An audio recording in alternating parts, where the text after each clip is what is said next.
Having recently roasted Tanzanian and Ethiopian coffee, today we're going to sample the Ethiopian. Here they are side by side, Tanzanian pea berry on the left, a little smaller, Ethiopian coffee on the right. It's interesting to note that both coffees were profiled very similar in time, yet the Ethiopian came out somewhat lighter. Here is our scoop of the Ethiopian coffee, ready to be ground. 1/8 scoop should equal about 3/10 of an ounce of coffee. I'm going to set that on our grinder. And we'll grind this down to a medium to fine range.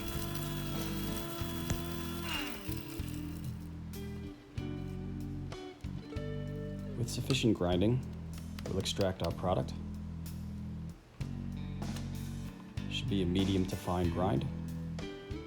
We'll use our little food grade brush here. Just make sure we get the full remainder.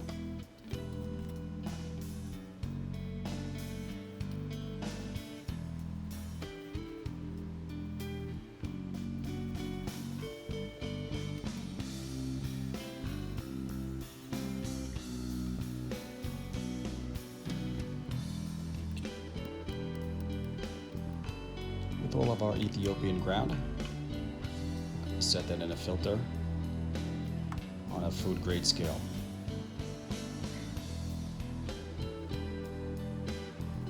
Set our coffee filter on top, turn the scale on to zero it.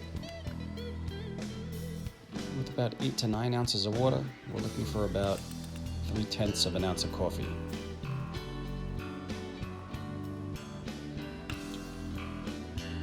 Right on the money. 1/8 scoop of whole bean ground up usually yields about 3/10 of an ounce. Perfect for a sample roast. I already took the liberty of setting our water kettle with about 12 ounces of water just to get it up to proper temperature. We're only going to use about 8 or 9 ounces for our standard size cup, and we're looking for about 210 degrees. Instant read thermometer cools off pretty quickly, but we're getting pretty close here. 209.8. Perfect. All right, we can turn off the gas now and head back over to our brewing station. We have our standard size coffee cup and our coffee already set in our filter here. Install the coffee filter into the funnel assembly. Grab our kettle and we'll begin the pour over process. Normally I'm using 2 hands. One with the spoon, one with the kettle, so you'll have to bear with me here a little bit, but we'll get our water over the ground coffee fairly evenly. Make sure that we get all the coffee moist, get it wet, make sure we're beginning the extraction process evenly. You'll already see the coffee starting to brew and come through the base into our cup. Again, normally I use 2 hands, but this time I'm gonna try to do the best I can with one here, so I'll pour a little bit. I'm just making sure our emulsion is even. Making sure all our ground coffee is nicely dispersed with water. And this pour over I created has a little unique little dimple in it that holds the spoon in the center. And as you can see, I'm pouring the water directly over the spoon. And this is to not disturb the beans that are already settled to the base of the filter along the screen. And that's ideal so that we continue to extract the maximum amount of flavor here. Get some nice color. Some really nice aromatics out of this Ethiopian. In researching Ethiopian coffee, it's said that you'll get notes of chocolate, almost a caramel scent, dark berry, citrusy, coconut type flavors.